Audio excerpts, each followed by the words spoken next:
신명기 27장 1절부터인데요. 구약성경 제 성경으로 2면입니다. 302면 신명기 27장 1절부터 10절까지 말씀인데요. 함께 같이 봉독하도록 하겠습니다. 모세와 이스라엘 장로들이 백성에게 명령하여 이르되 내가 오늘 너희에게 명령하는 이 명령을 너희는 다 지킬지니라. 너희가 요단을 건너 내 하나님 여호와께서 내게 주시는 땅에 들어가는 날에 큰 돌들을 세우고 석회를 바르라. 요단을 건넌 후에 이 율법의 모든 말씀을 그 위에 기록하라. 그리하면 내 하나님 여호와께서 내게 주시는 땅 곧 젖과 꿀이 흐르는 땅에 내가 들어가기를 내 조상들의 하나님 여호와께서 내게 말씀하신 대로 하리라. 너희가 요단을 건너거든 내가 오늘 너희에게 명령하는 이 돌들을 에발산에 세우고 그 위에 석회를 바를 것이며 너 거기서 내 하나님 여호와를 위하여 제단 곧 돌단을 쌓되 그것에 쇠 연장을 대지 말지니라.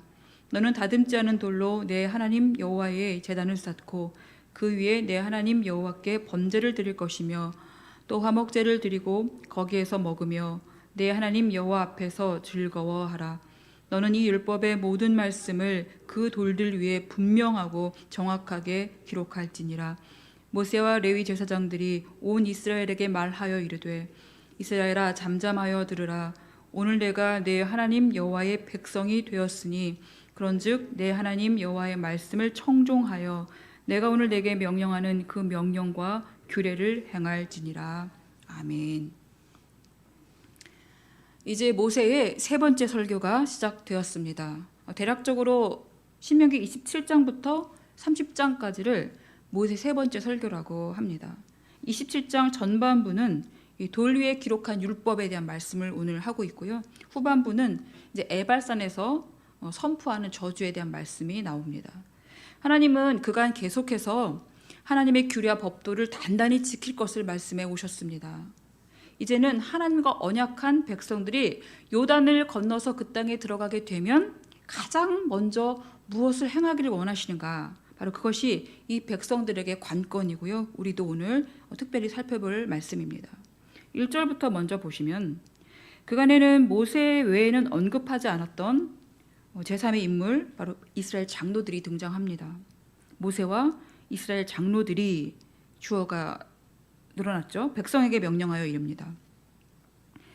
하나님이 모세에게 말씀하시고 모세가 백성에게 명령했던 이제 이 모습에서 바뀌는 것이죠. 모세와 이스라엘 장로들이 백성에게 명령합니다. 이제 백성들이 약속의 땅에 들어가게 되면 이들을 지도할 자가 바로 이스라엘 장로들이기 때문입니다. 모세는 요단을 건너지 못하고 그 자리에 없습니다. 리더가 바뀌는 시간이 그만큼 가까이 온 것입니다. 사람의 입장에서는 이런 시간들이 참 가장 아쉬운 시간입니다. 그러나 하나님은 지도력이 바뀌어도 하나님의 일을 계속 행하십니다. 그래서 우리는 이 사람을 보지 말고 하나님이 왜 저 사람을 세우시는지, 왜 저를 멈추게 하시는지 바로 하나님의 일하심을 볼 수 있어야 합니다. 이제 요단을 건너서 본격적으로 무엇을 행하라고 하시는지 우리가 보겠습니다. 2절입니다. 너희가 요단을 건너 그 땅에 들어가는 날에 큰 돌들을 세우고 석회를 바르라. 그리고는 이 율법의 모든 말씀을 그 위에 기록하라라고 말씀하십니다. 석회를 바른 큰 돌에다가 이 법률을 이게 기록하는 일은 고대 국가에서는 흔한 일이었습니다. 그래서 누구나 법률은 다 그렇게 해서 기록해갖고 보관하는 것이다라고 생각하기 마련입니다. 그러나 그런 일반적인 것과는 다르게 하나님께서 왜 이 백성들에게 그것을 명하셨는지 우리가 그 의의를 한번 찾아보고자 합니다. 먼저는 그들에게 말씀하신 대로 약속의 땅을 주시는 바로 하나님의 신실하심을 계속 기억하기 위함입니다. 그리고 기념하기 위함입니다. 2절 후반절 보실까요? 그리하면 내 하나님 여호와께서 내게 주시는 땅 곧 젖과 꿀이 흐르는 땅에 내가 들어가기를 하나님께서 주시고 그리고 이 백성들이 들어가죠. 약속을 지키시는 것입니다. 내 조상들의 하나님 여호와께서 내게 말씀하신 대로 하리라. 또한 이렇게 석회 바른 돌에다가 율법을 새기는 일은 바로 율법의 영구성을 나타내는 것입니다. 하나님과의 언약은 어떻습니까? 모세 시대로 끝나는 것이 아니라 대대로 지켜져야 하기 때문입니다. 그렇게 영구적으로 보존되어서 하나님과 그리고 약속한 백성들의 그 의무를 계속 정기적으로 상기시켜내는 것입니다. 그런데 4절을 보시면 이 돌들을 에발산에 세우라라고 명하시고 계십니다. 에발산은 이스라엘 전체, 하나님께서 허락하신 가나안 땅 전체를 보게 되면 거의 중심부에 해당되고요. 예루살렘보다는 북쪽이 한 56km 위쪽에 위치하기 때문에 북쪽 땅에 해당됩니다. 그 땅을 세겜 땅이라고 부릅니다. 이 세겜 땅은 도피성으로 지정할 만큼 중요한 도시였고요. 아브라함이 자기에게 처음으로 나타나셨던 하나님께 첫 제단을 쌓은 곳이 바로 이 세겜 땅이기도 합니다. 그런 점에서 조상들과 하신 맹세를 지키시는 그 하나님의 신실하심이 강조된 장소이기도 하죠. 하나님께 순종하기만 하면 조상 아브라함과 하신 언약을 그 후손에게 그대로 이루어 주실 것을 확언하는 아주 적합한 장소입니다. 세겜 땅에는 또 양쪽으로 두 산이 있습니다. 에발산도 있지만 그리심산도 있습니다. 양쪽에 두 산이 딱 솟아 있어서 그 세겜 땅에서 이렇게 뭔가를 말하면 에발산에 울리는 것이 그리심산에 울려 퍼지는 이렇게 자연적인 스피커 시설이 형성된 곳입니다. 하나님께서 친히 이 백성들이 언약을 갱신하기 아주 좋은 장소로 직접 마련해 주신 것이죠. 여기서 율법을 선포하면 이제 가나안 땅 전체에 쫙 이렇게 울려 퍼지게 되는 그런 지형입니다. 즉 가나안 땅은 하나님의 말씀의 권위 아래 있다, 이런 상징성을 좀 볼 수 있고요. 또 이곳에서 백성들이 앞으로 어떤 사명을 감당해야 하는지, 바로 말씀으로 이 전역을 다스리게 해야 되는 사명, 바로 그것을 말씀한다고 볼 수가 있습니다. 또한 이 에발산에서 이렇게 말씀을 선포하는 장면은 신명기 11장에서 이미 말씀하신 이 그리심산과 에발산에서 축복과 저주를 선포할 것을 명령하셨던 그 장면을 지금 떠올리게 합니다. 자, 그러면 11장과 27장이 지금 약간 대칭을 이루고 있는데 여기 구조가 참 재밌습니다. 성경에서도 신명기 12장부터 26장까지가 신명기 법전이었죠. 바로 그 앞과 그 끝에 양쪽에 이렇게 크게 뼈대처럼 굳건히 이 법전을 바치고 있는 모습이 마치 에발산과 그리심산이 이 세겜 땅을 바치고 있는 그런 모습과 매우 유사하죠. 그래서 두 산 사이에 있는 세겜 땅에서 율법을 선포하게 되면 이제 11장과 27장 사이에 있는 그 신명기 법전이 그 안에 소중히 들어있는 이 모습, 아주 구조적인 연관성을 갖고 있습니다. 이런 식의 그림 언어와 또 행동 언어를 다 동원해서 백성들에게 하나님의 법이 얼마나 중요한지, 또 얼마나 굳건히 지켜야 하는지 그것을 지금 보여주고 계십니다. 그리고 지금 이 말씀을 듣고 있는 우리에게도 그 중요성을 단단하게 각인시켜주고 계십니다. 그리고 이제 백성들은 율법뿐만이 아니라 또 희생 제사에서도 언약을 갱신할 필요가 있습니다. 5절 보실까요? 또 거기서 내 하나님 여호와를 위하여 제단 곧 돌단을 쌓되 그것에 쇠 연장을 대지 말라라고 말씀하십니다. 그러니까 사람의 손, 가공 이런 기술 이런 것들을 사용하지 말라고 하시는 말씀이죠. 이것이 바로 우상을 만드는 모습을 상기하고 있습니다. 또한 어떤 것이냐면 당시에 이 백성들에게는요 쇠가 있지 않았습니다. 쇠 연장이 있지 않았습니다. 그렇기 때문에 이 쇠를 구하려면 주변 나라들로 가야 했기 때문에 또 가다가 거기서 또 이방의 문화, 하나님을 떠나는 그런 문화를 보면서 영향을 받을 수 있기 때문에 그걸 미리 우려하고 이 말씀을 주시는 것이죠. 자, 6절 보시면은 또 다듬지 않은 돌로 이 제단을 쌓으라라고 말씀하십니다. 마찬가지입니다. 마찬가지로 사람의 손이 닿지 않는 인간의 어떤 변형이나 어떤 꾸밈을 더하지 않고 순수하게 그냥 오직 하나님께서 정하신 방식으로 해야 함을 의미한다고 지금 볼 수가 있습니다. 자, 번제를 드리라고 하시는데요. 번제는 어떤 것입니까? 제단에다가 그 번제물을 완전히 태워버리는 제사가 바로 번제입니다. 백성들 전체 또는 각각 사람들이 나를 완전히 태우는 시간이죠. 나 대신 그 제물을 태우는 시간입니다. 무엇입니까? 오직 하나님만 신뢰하겠다라는 고백입니다. 오직 하나님께만 헌신하고 하나님 말씀을 온전히 순종하겠다라는 그런 의미를 담고 있습니다. 또 7절 보시면 화목제를 말씀하고 있습니다. 화목제는 뭘까요? 그 드려진 제물을 그 예배자들이 함께 다 같이 나누어 먹으면서 기쁨을 마음껏 표현하는, 즐거워하는 그런 제사죠. 하나님이 우리에게 이 약속을 지켜주셨다. 얼마나 기쁩니까?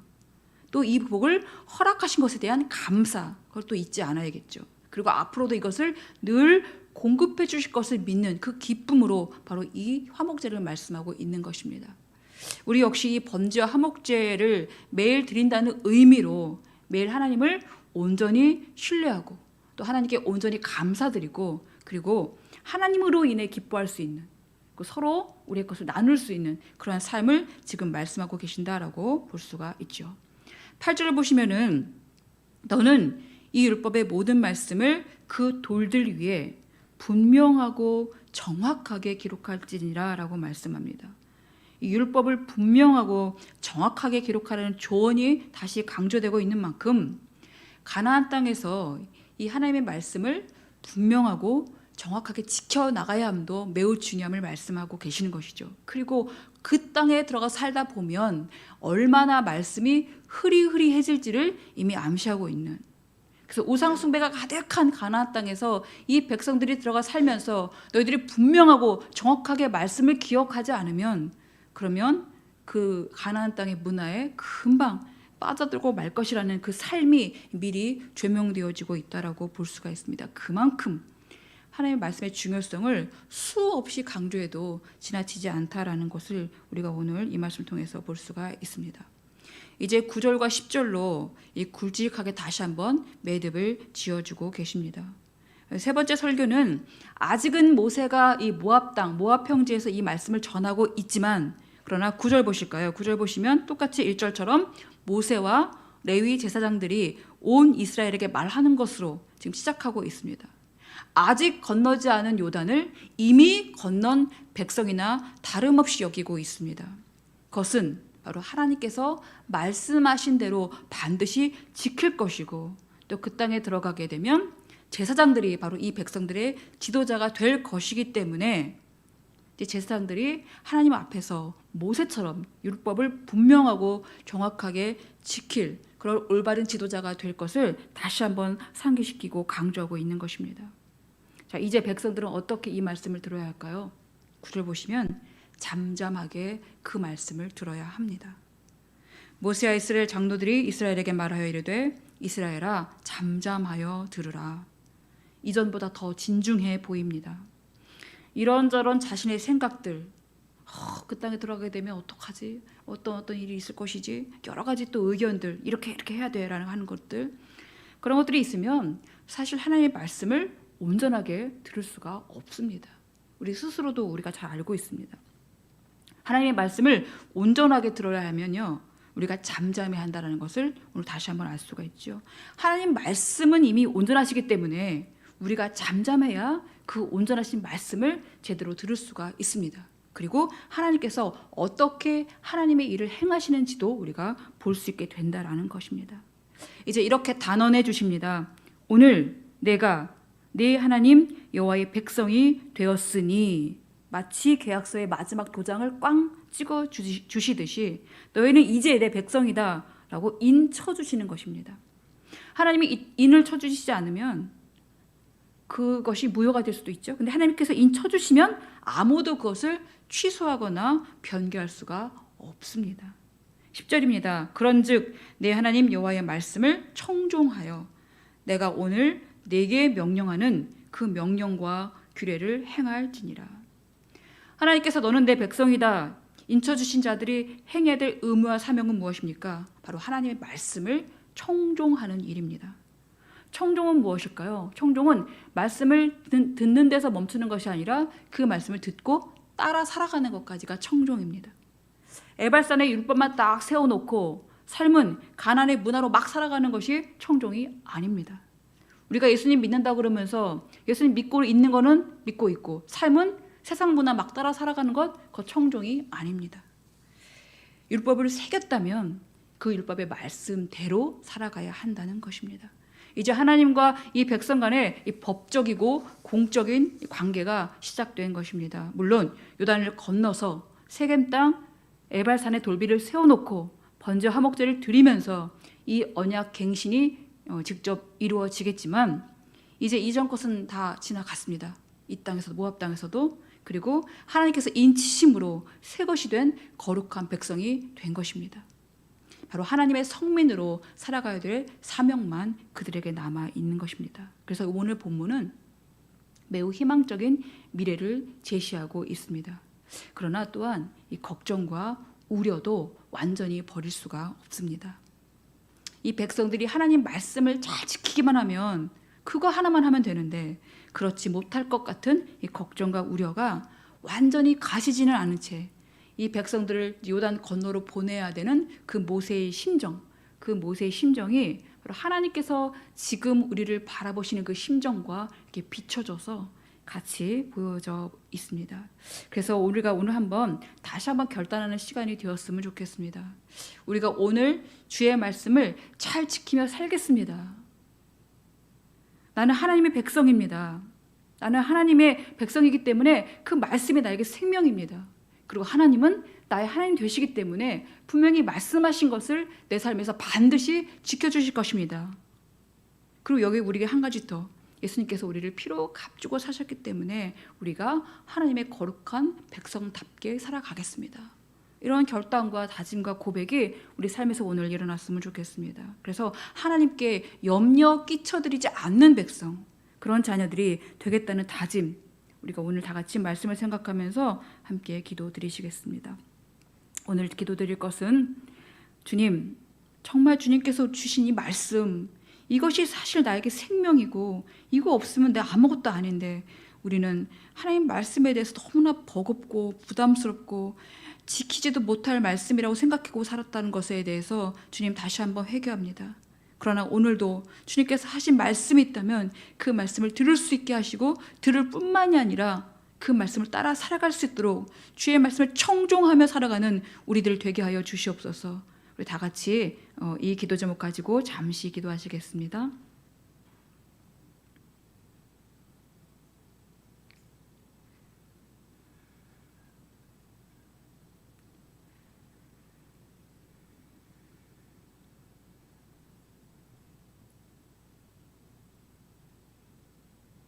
하나님, 이제 우리는 하나님이 내 것 삼으신 하나님의 자녀들입니다. 하나님의 말씀은 내 발의 등이요 내 길의 빛이니이다 라고 고백했던 시인의 고백처럼 아버지, 우리의 고백이 그렇게 되게 도와주시옵소서. 내 발에 등도 없고 내 발에 빛도 없는데 한 걸음도 나가지 못한다는 것을 깨달으면서 오늘도 말씀이 나를 그렇게 인도하여 가는 삶이 될 수 있도록 주여 붙들어 주시옵소서. 하나님께서 우리에게 이렇게 계속적으로 누누이 같은 말씀을 반복하신다는 것은 이것이 바로 생명이기 때문에 하시는 말씀이오니 우리가 하나님 아버지 귀에 쟁쟁하게 들었다면 그럼 이제는 우리의 손과 발과 우리의 모든 마음까지도 그것을 행함으로 옮길 수 있는, 그래서 하나님께서 보실 때 진짜 복된 삶을 살아갈 수 있는, 말씀 따라 순종하며 살기만 하면 복이 온갖 복이 주어진다고 그렇게 많이 말씀하셨는데 우리가 그것을 놓치고 살아가지 않도록 주여 오늘도 주님께서 우리의 삶을 붙잡아 주시옵소서. 세상의 온갖 유혹과 소리와 그리고 좋아 보이는 것들이 우리를 어떻게든지 간에 세상적인 것으로 만들어 가려고 애를 쓴다 할지라도 우리가 거기에 넘어지지 아니하고 오직 하나님의 자녀로 거룩한 백성으로 살아갈 수 있는 복된 하루 되게 도와주시옵소서. 감사드리며 예수님의 이름으로 기도드립니다. 아멘. 다 함께 주기도문 하시겠습니다. 하늘에 계신 우리 아버지, 아버지의 이름을 거룩하게 하시며 아버지의 나라가 오게 하시며 아버지의 뜻이 하늘에서와 같이 땅에서도 이루어지게 하소서. 오늘 우리에게 일용할 양식을 주시고 우리가 우리에게 잘못한 사람을 용서하여 준 것 같이 우리 죄를 용서하여 주시고 우리를 시험에 빠지지 않게 하시고 악에서 구하소서. 나라와 권능과 영광이 영원히 아버지의 것입니다. 아멘.